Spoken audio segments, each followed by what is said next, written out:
Hero ने सोचा कि क्लास क्लाउन जैसे बोझ को अपनी टीम में लेने के फायदे और नुकसान क्या हैं। थोड़ी देर सोचने के बाद उसने बेचारे लड़के को सीधा तुरंत मना कर दिया, बिल्कुल वैसे जैसे कोई शर्मीली जापानी लड़की प्रेम पत्र ठुकराती है। पता चला कि उसने कभी वो को टीममेट के रूप में गंभीरता से सोचा ही नहीं था। लेकिन सौभाग्य से हमारा लड़का उन लोगों में से था जो एक बार फैसला ले लें तो पीछे नहीं हटते।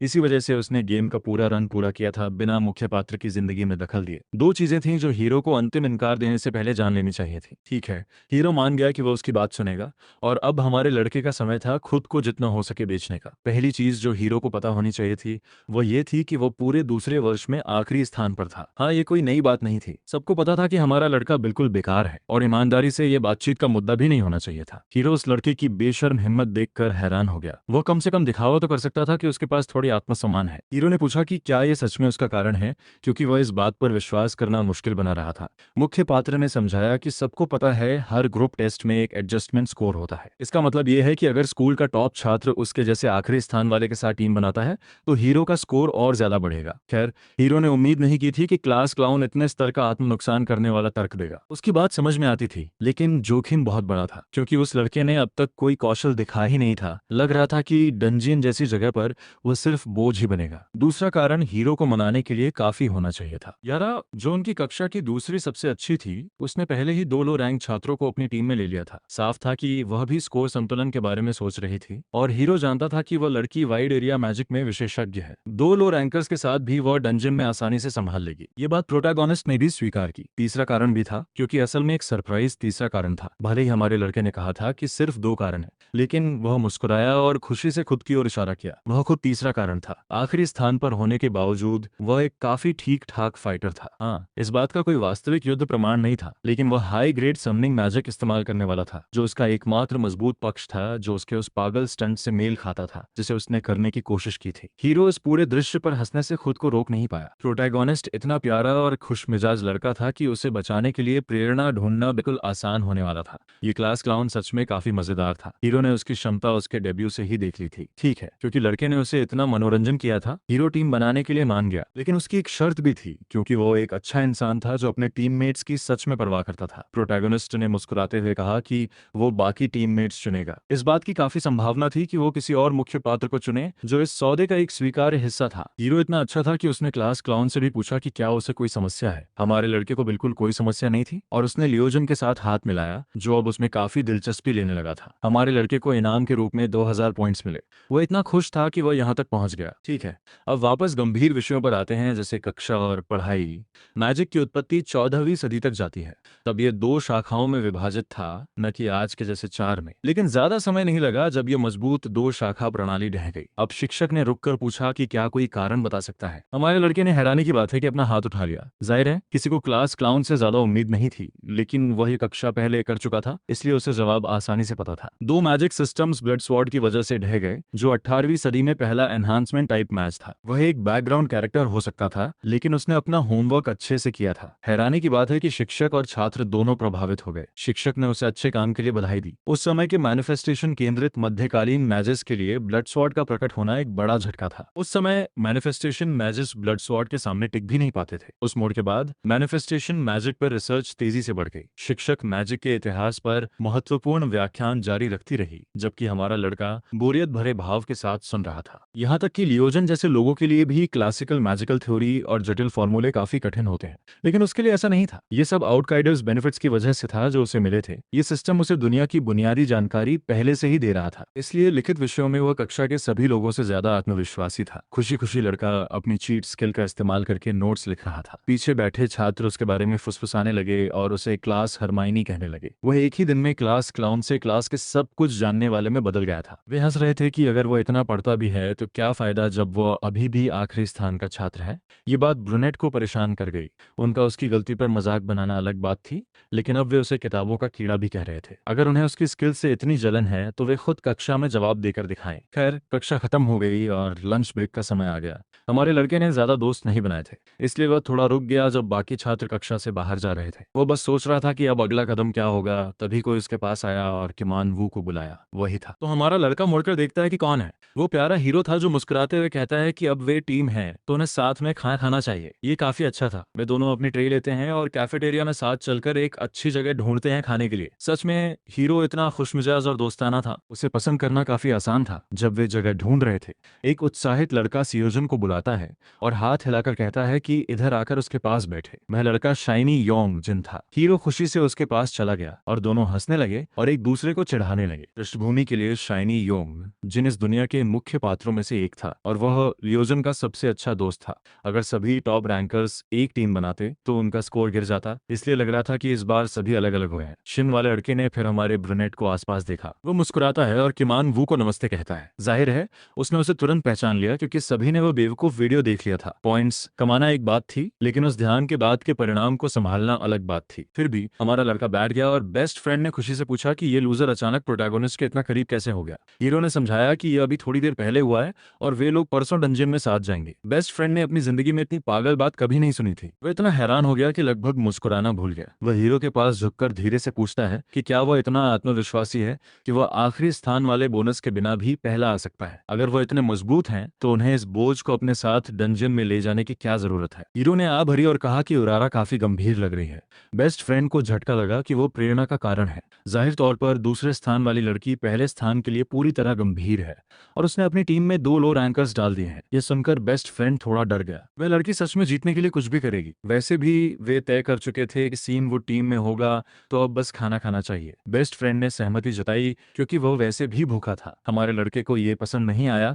कि उसके बारे में बात हो रही थी बिना उसे शामिल किए, लेकिन ठीक है। वे सब साथ में खाना खाते रहे और उनके आसपास गपशप बढ़ती गई। छात्र उस इंसान के बारे में बात कर रहे थे जिसने ग्रेट सेज के जंगल में पोस्ट किया था। सीओ यूना, जो प्रथम वर्ष की परफेक्ट लड़की थी, उनकी तरफ देख रही थी जब उसकी सहपाठी ने उसका ध्यान भटकाया। लड़की थोड़ी हैरान हुई और तुरंत बोली कि कुछ नहीं है, लेकिन वह प्रथम वर्ष की परी अब भी जिज्ञासु थी। उसे समझ नहीं आ रहा था कि क्लास क्लाउन अचानक दूसरे वर्ष के हीरो के इतना करीब कैसे हो गया। उस दिन बाद में कुछ छात्र एक ट्रेनिंग सेंटर में अभ्यास कर रहे थे जहां डमी और अभ्यास के उपकरण थे। इस बार हमारे लड़के को अपनी मैजिक का अभ्यास करना था ताकि वह उस प्रोटैगोनिस्ट के लिए बोझ न बने जिसने उसे अपनी टीम में लिया था। वह उतने मना के साथ काम करेगा जितना वो अभी नियंत्रित कर सकता है। ध्यान से उसने अपने हाथ में शक्ति उत्पन्न की, मैनिफेस्ट करने की तैयारी करते हुए। धीरे धीरे नीला पोर्टल उसके हाथ में पहले की तरह खुल गया और मैजिक उसके नियंत्रण में उबलने लगा। अब जब उसके पास ठीक ठाक मात्रा में मना था, उसने अपने प्रोजेक्ट को नियंत्रित किया और फिर अपना हाथ पास के डमी की ओर उठाया। इस बार वह वास्तव में लक्ष्य को हिट करने में सफल हो गया और जो बाकी छात्र देख रहे थे वे थोड़े प्रभावित हो गए। ये कोई शीर्ष स्तर की चीज नहीं थी, लेकिन ये सबसे बेकार हमला भी नहीं था जो उन्होंने देखा हो। लड़का उनकी उम्मीद से बेहतर कर रहा था। वो साफ साफ उन्हें गपशप करते सुन सकता था और उन्हें इतनी भी शर्म नहीं थी कि वे उसके पीछे गपशप करें। वो साफ सुन सकता था कि वे क्या कह रहे थे। खैर, अब ये इतना मायने नहीं रखता था क्योंकि वो आखिरकार प्रगति कर रहा था। रिग्रेशन से पहले वो पॉइंट्स का इस्तेमाल करके स्टैट्स खरीदता था और अपनी साइड लाइफ में खुशी खुशी जो चाहता था वो खरीद लेता था। लेकिन बाद में उसे चेतावनी मिली थी कि जितना ज्यादा वो खरीदेगा उतनी ही चीजों की कीमत बढ़ती जाएगी, इसलिए उसे समझदारी से खर्च करना पड़ेगा। बेस स्टैट्स की कीमत हर 10 खरीद के बाद 10 पॉइंट से बढ़ जाती थी। हमारा लड़का इस स्थिति के बारे में सोचने लगा। ये बिल्कुल वैसे ही था जैसे गेम्स में लेवल बढ़ने के बाद लेवल अप करना मुश्किल हो जाता है। लंबे समय में पॉइंट्स को सीधे स्टैट्स में डालने के बजाय ट्रेड्स या आइटम्स लेना बेहतर होता है जो मना ग्रोथ बढ़ाएं और समय के साथ स्टैट्स बनाएं। हमारे लड़के ने सर्च फंक्शन इस्तेमाल करने का फैसला किया। उसने विंडो खोली और उस स्किल को सर्च करने लगा जो वह सीखना चाहता था। उसे वह खास ट्रेड चाहिए था जो उपन्यास के बीच में आता है, क्योंकि उसने अपनी जिंदगी का कठिनाई स्तर बढ़ा दिया था प्रोटैगनिस्ट के साथ टीम बनाकर। आखिरकार उसे ब्लेसिंग ऑफ ग्रेट नेचर मिल गया, जो एक ऐसा स्किल था जो प्रकृति से मना अवशोषित करता था। अब ये काफी जबरदस्त होने वाला था। मना ट्रेन करते समय हमारा लड़का वातावरण के हिसाब से मना प्राप्त कर पाएगा। वह अतिरिक्त 150% तक मना प्राप्त कर सकता था और उसकी मना रिकवरी स्पीड 50% बढ़ जाएगी। यह एक काफी आशाजनक सौदा था। उसने पैसिव इफेक्ट्स को ध्यान से जांचा और सब कुछ परफेक्ट लग रहा था। फिर लड़के ने अपनी कलाई पर पहनी हुई घड़ी को देखा। रिटर्नर की रिस्ट वॉच एक ऐसा उपकरण था जो हेल्थ और मना रिजनरेशन को 200% तक बढ़ाता था। वह सच में सस्ते चीट्स खरीद रहा था इधर उधर। इस जीवन में वो स्किल्स को बेच और खरीद रहा था। छोटी स्किल्स को बेचकर बड़ी स्किल्स ले रहा था। वो ट्रेड्स को बेचकर भी पॉइंट्स कमा सकता था। लेकिन ये काफी दुखद था कि उसे कुछ शानदार चीजें छोड़नी पड़ रही थी, जैसे मास्टर शेफ स्किल जिसे उसने घड़ी खरीदने के लिए बेच दिया। उसे सच में इतना अच्छा खाना बनाना मिस होगा। लेकिन ब्लेसिंग ऑफ ग्रेट नेचर और रिटर्नर की रिस्ट वॉच लेने के बाद उसका शुरुआती स्तर रेगुलेशन से पहले से काफी बेहतर हो गया था। अचानक उसका फोन बजने लगा। ये थोड़ा अजीब था क्योंकि उसके पास ज्यादा दोस्त नहीं थे, इसलिए वो सोच भी नहीं पा रहा था कि कौन कॉल कर रहा है। उसने फोन उठाया और स्क्रीन देखकर उलझन में पड़ गया कि यह क्या है। ये एक ग्रुप चैट था। जंग जेंटे ने लियो सोजन, किम सियान वू, यून हयांग और शी जायक को इस चैट में जोड़ दिया था। जंग जेंटे ने खुशी खुशी सबको कहा कि अगले 2 महीने अपना सर्वश्रेष्ठ दें और हयांग ने भी खुशी से सहमति जताई। एक पूरा ग्रुप चैट बन गया। अब ये क्लास क्लाउन के लिए काफी जिज्ञास था। यून हयांग के अलावा वह इस ग्रुप के किसी भी सदस्य को ठीक से नहीं जानता था। उसने सोचा क्या ये सब लो रैंकर्स हैं। यू हयांग एक ऐसी लड़की थी जो बाद में महत्वपूर्ण किरदार बनेगी, लेकिन अभी उसने अपनी क्षमता को महसूस नहीं किया था, तो अभी के लिए वह इतनी महत्वपूर्ण नहीं थी। वैसे भी यह आसान होता अगर सभी लो रैंकर्स अपनी विशेषता बता देते। उसे कुछ लोगों के बारे में पता था, लेकिन सबके बारे में नहीं। जियान सपोर्ट में था, सब विशेषता मैनिफेस्टेशन के साथ। युआन मैनिफेस्टेशन में था, एट्रीब्यूट ऑफिस के साथ और सब विशेषता सपोर्ट। गिनता एनहांसमेंट में था और सब विशेषता मैनिफेस्टेशन में, लेकिन वह उसमें कमजोर था। हाँ, ये निश्चित रूप से लो रैंकर्स की टीम थी। हमारे लड़के ने भी माना कि वह मैनिफेस्टेशन में है बिना किसी एलिमेंट के, क्योंकि वह अभी शुरुआती स्तर पर था। उस बदतमीज ज्यून ने हंसकर कहा कि स्कूल में कोई भी नहीं है जो नहीं जानता कि क्लास क्लाउन की विशेषता मैनिफेस्टेशन है। लड़का चिढ़ गया क्योंकि वो बस अच्छा बनने की कोशिश कर रहा था और सुनिश्चित कर रहा था कि सब एक ही पेज पर हो। इतना रूखा होने की जरूरत नहीं थी कि उसकी असफलताओं को उछाला जाए। वो इन सब चीजों से पहले ही अवगत था।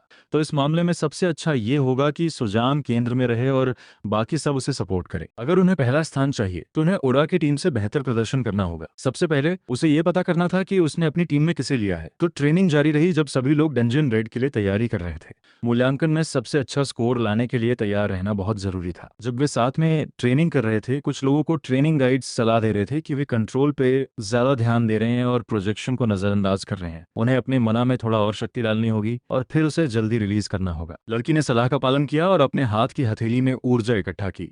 एक वूश के साथ उसने एक शक्तिशाली ब्लास्ट छोड़ा जिसने सामने के दुश्मनों को उड़ा दिया। जो लोग देख रहे थे वे उस फायर पावर से प्रभावित हो गए। वे सच में एक जीनियस को देखकर हैरान थे और उसे देखना उनके लिए अविश्वसनीय था। वह लड़की सच में कुशल थी और कोई भी उसकी प्राकृतिक प्रतिभा देख सकता था। फिर भी शायद वह अभी युवा थी और लड़का भी थोड़ा कच्चा था। उसका मना कंट्रोल थोड़ा सुधर सकता था, लेकिन उसका टैलेंट देखना फिर भी अद्भुत था। फिर शिक्षक ने मुड़कर किसी और को ट्रेनिंग करते देखा। वह वही क्लाउन था, मैनिफेस्टेशन परीक्षा वाला। लगभग सभी उसे पहचान सकते थे और उसकी आंखें चौड़ी हो गईं जब उसने उसे एक ब्लास्ट करते देखा जिसने सामने के लक्ष्य को नष्ट कर दिया। वह बिल्कुल भी बुरा नहीं था। यह उसके लिए आश्चर्यजनक था, खासकर क्योंकि ज्यादातर लोग उसे एक असफल मानते थे। लड़का भी अपनी प्रगति देखकर काफी उत्साहित था। ये काफी प्यारा था। पहले वो मैटेरियलाइजेशन में इतना अटका हुआ था कि वो सही से प्रोजेक्शन भी नहीं कर पाता था। अब जितना भी न्यूनतम बना उसके पास था, वो सुनिश्चित कर रहा था कि दोनों स्किल्स को संतुलित करे, प्रोजेक्शन और मैटेरियलाइजेशन दोनों को संभालते हुए। वह अब परफेक्ट प्रोजेक्शन और कंट्रोल भी कर पा रहा था। इतनी छोटी उम्र में अपने कमजोर बिंदुओं को समझना कोई छोटी बात नहीं थी। महिला प्रभावित हो गई। वह मुस्कुराए बिना नहीं रह पाई जब वो बच्चों को मेहनत करते हुए और बढ़ते हुए देख रही थी। कुछ देर बाद विशेष कक्षाएं खत्म हो गईं और खुश महिला ने सभी को उनकी मेहनत के लिए धन्यवाद कहा। सभी ने काफी अच्छा काम किया था। छात्रों ने भी शिक्षक को उनकी मेहनत के लिए धन्यवाद कहा। उन्हें सच में सराहा गया। इतनी ट्रेनिंग ने उन्हें काफी तनाव कम करने में मदद की। ईमानदारी से कक्षा ऐसी होनी चाहिए। लग रहा था कि ज्यादा छात्र मैजिक से चीजें उड़ाना पसंद करते हैं बजाय कक्षा में बैठकर पढ़ने के। ये सब होने के बाद ज्यादा छात्र आराम करने जा रहे थे। जैसे ही छात्र जा रहे थे, किम इन वू को जाने से पहले वापस बुलाया गया। लड़के ने कक्षा में काफी मेहनत की थी और शिक्षक पूछना चाहती थी कि क्या वह हाल ही में ट्रेनिंग कर रहा है। लड़के ने माना कि वह कभी कभी ट्रेनिंग कर लेता है। फिर उसने पूछा कि उसका मना ट्रेनिंग कैसा चल रहा है। वह उसमें काफी अच्छा कर रहा था। वह यह स्वीकार नहीं करने वाला था कि वह गुप्त रूप से चीट कर रहा है, मार्केट से अतिरिक्त मना खरीद कर और थोड़ा प्रकृति से लेकर। लड़का थोड़ा हिचकिचा रहा था क्योंकि शिक्षक ने साफ तौर पे नोटिस किया था कि उसका मना पूल उसके स्तर के हिसाब से कम है। लड़के ने माना कि वह निश्चित रूप से उसे बढ़ा रहा है। शिक्षक ने कहा कि कोई जल्दी नहीं है और वह कुल मिलाकर अच्छा कर रहा है। वास्तव में उसका मना काफी कम था। मना बनाने का कोई शॉर्टकट नहीं होता, इसलिए बस लगातार मेहनत करनी पड़ती है। लड़के ने अपना सीना ठोक कर कहा कि वह अपना सर्वश्रेष्ठ देगा। खुश मुस्कान के साथ महिला ने उसे एक चेन ब्रेसलेट दिया, कहते हुए कि इसे ले लो। ये एक ऐसा आइटम था जो मना ब्रीदिंग और कंडीशन को स्थिर रखने में मदद करता है। लड़के ने इतना प्यारा उपहार उम्मीद नहीं किया था। उसे समझ नहीं आ रहा था कि क्या वह इसे स्वीकार करे या नहीं। शिक्षक ने कहा कि दबाव लेने की जरूरत नहीं है, ये बस एक फ्रैंक प्रैक्टिस आइटम है। इसे बनाना महंगा नहीं है और ये कोई बड़ी बात नहीं है कि वो उसे दे रही है। लड़का उत्साहित और खुश हो गया और बोला कि वो इसका अच्छे से इस्तेमाल करेगा। कक्षा खत्म हो चुकी थी तो अब उसे जल्दी निकलना था। लड़का अब भी विश्वास नहीं कर पा रहा था कि उसे इतना अप्रत्याशित इनाम मिला है और वह ब्रेसलेट को देखकर खुशी से मुस्कुरा रहा था। जब वो अभ्यास के बाद घर जा रहा था, उसने देखा कि एक लड़की लड़की दीवार के पास खड़ी है और वो रुक गया। वो एक काले बालों वाली लड़की थी जिसकी आंखें लाल लेजर जैसी थीं। उसने किम यन वू को अभिवादन किया और वो सोचने लगा कि वो उससे बात क्यों कर रही है। पहले उसने उससे बात न करने का इतना बड़ा मुद्दा बना था और अब वो उससे बात कर रही है। वो वही लड़की थी जिसने उससे कहा था कि कभी उससे बात न करे। उसे सब याद था और वो साफ तौर पर चिड़ी हुई थी कि वो उसे याद दिला रहा है। वैसे भी उसने सुना था कि ये लूजर इस बार ली सियाजिन के उसी समूह में आ गया है। लड़के ने पूछा कि उसे ये कैसे पता चला। उसने तिरस्कार करते हुए कहा कि वो साफ तौर पर टॉप छात्र के पीछे चिपका हुआ है, जैसे एक बेशर्म जोंक। यह उसके लिए बुरा था क्योंकि इस बार परीक्षा में पहला स्थान उसका होने वाला था, इसलिए उसे अपने सपने से जाग जाना चाहिए। लग रहा था कि वो सिर्फ इतनी दूर आई थी ताकि उसका मजाक उड़ा सके। लड़की ने मुंह फेर लिया और तिरस्कार करते हुए पैर पटकते हुए चली गई। बस इतना ही कहने आई थी। क्या अजीब लड़की थी। लड़का ये सब देखकर विश्वास नहीं कर पा रहा था और सोच रहा था कि वो हमेशा इतनी चिड़ी हुई क्यों रहती है। बाद में गुरुवार सुबह कुछ छात्र डंजियन के प्रवेश द्वार के बाहर इकट्ठा हुए थे और हमारा लड़का उत्साह के साथ दौड़ता हुआ आया, खुश कि वो समय पर पहुंच गया। वहां चमकता हुआ हीरो था जो उसे देखकर खुश हुआ। ये पहली बार था जब टीम के सभी सदस्य आमने सामने मिल रहे थे, इसलिए सभी को इस सेमेस्टर अपना सर्वश्रेष्ठ देना चाहिए था। सभी ने सहमति जताई कि वे मेहनत करेंगे और अपना सर्वश्रेष्ठ देंगे, जिससे हीरो काफी खुश हो गया। लेकिन हमेशा एक ऐसा व्यक्ति होता है जो हर चीज को बेवजह बड़ा बना देता है, और उसने तिरस्कार करते हुए कहा कि उनकी टीम थोड़ी अजीब है। उन्होंने टॉप छात्र और कक्षा के आखिरी छात्र को एक साथ टीम बना लिया है। मुख्य पात्र सोच रहा था कि क्या यह उस पर कोई ताना था या फिर यह व्यक्ति बस बोलना नहीं जानता। यह साफ तौर पर एक ताना था और वह मूर्ख और भी बकवास कर रहा था। वह कह रहा था कि कक्षा के लूजर को इस परीक्षा में अपना भार खुद उठाना चाहिए। वाह, ये काफी बड़ी बात थी उस व्यक्ति के लिए जिसका नाम तक किसी को याद नहीं। उसने हिम्मत दी कि ब्रूनेट को चिढ़ाने की कि वह पिछले टेस्ट में एक भी स्पेल नहीं चला पाया। कोई उसका नाम भी याद नहीं रखता। सियान वू को किसी ऐसे लूजर से कोई फर्क नहीं पड़ता था जो उस पर ताना मार रहा था, और न ही किसी और को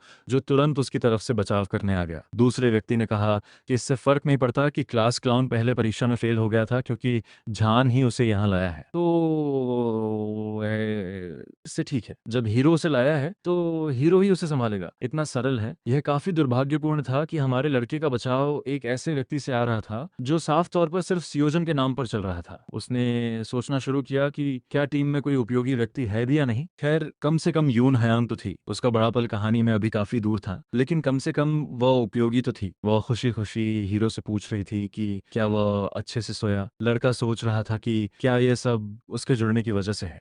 हीरो ने जो टीम बनाई थी वह कहानी वाली टीम से काफी अलग थी। हयांग एक बात थी, लेकिन वह सोच रहा था कि क्या बाकी टीम इस टेस्ट के लिए ठीक रहेगी। टीम में ज्यादा मजबूत लोग नहीं थे। जब वे चल रहे थे, गेट के सामने किसी ने सबका ध्यान आकर्षित किया। लग रहा था वह एक शिक्षक था। अब वह आज के डंजियन एक्सप्लोरेशन के नियम समझाएगा। ये कक्षा सुबह और शाम दोनों समय होगी, और क्योंकि ये पहला दिन है, वे सिर्फ बेसमेंट लेवल 1 का अन्वेषण करेंगे। फिर उसने समझाया कि उनका डंजियन एक्सप्लोरेशन स्कोर कैसे करना होगा। पहला, उनकी डंजियन क्लियर करने की गति के आधार पर। जितनी जल्दी वे कठिनाइयों को पार करेंगे, उतने ज्यादा बोनस पॉइंट्स मिलेंगे। दूसरा, रैंक अंतर समायोजन स्कोर। जितने ज्यादा लो रैंक टीममेट्स उनके रैंक के मुकाबले होंगे, उतने ज्यादा पॉइंट्स उन्हें व्यक्तिगत रूप से मिलेंगे। अंतिम, योगदान सबसे महत्वपूर्ण था। यह कृत्रिम डंजियन एक विशेष योगदान प्रणाली का उपयोग करता था। इसका मतलब था कि वे अतिरिक्त पॉइंट्स पाएंगे इस आधार पर कि उन्होंने अपनी टीम के लिए कितना योगदान दिया। सबसे महत्वपूर्ण, उन्हें सुरक्षा को प्राथमिकता देनी थी। फिर शिक्षक ने जांच की कि क्या सभी छात्रों ने नियम समझ लिए हैं। सभी ने जोर से कहा कि हाँ, उन्हें समझ आ गया। ठीक है, अगर ये सब सही से सेट हो गया है तो अब टीमों के डंजियन में प्रवेश करने का समय है। ज्यादातर बच्चे काफी उत्साहित थे और बाकी उन्हें प्रोत्साहित कर रहे थे कि अंदर जाकर मजा लें। मॉनिटरिंग रूम शिक्षकों से भरा हुआ था जो छात्रों पर नजर रख रहे थे। वे सुरक्षा को लेकर बिल्कुल गंभीर थे और सुनिश्चित करेंगे कि डंजियन का हर सदस्य सुरक्षित रूप से सफल हो। शिक्षक जंग भी वहां था और उसने हाथ हिलाकर कहा कि वह बच्चों को भेजने के बाद सीधे यहाँ आया है। दूसरे शिक्षक उसका इंतजार कर रहे थे। अब उन्हें यह दांव लगाना था कि कौन सी टीम सबसे ज्यादा स्कोर लाएगी, लेकिन सही दांव के लिए उन्हें अलग अलग टीम चुननी होगी। सभी लोग ओएरा की टीम पर दांव लगाने वाले थे। ज्यादातर शिक्षकों ने पहले ही ओएरा की टीम चुन ली थी, इसलिए लग रहा था कि इस बार दांव लगाने का कोई खास फायदा नहीं होगा। लेकिन एक चश्मा पहने शिक्षक ने कहा कि अभी भी दांव लगाने का एक तरीका है। वह मुस्कुराई और बोली कि वह अपने पैसे ग्रुप 3 पर लगाएगी, वही टीम जिसमें ली सियोजन है।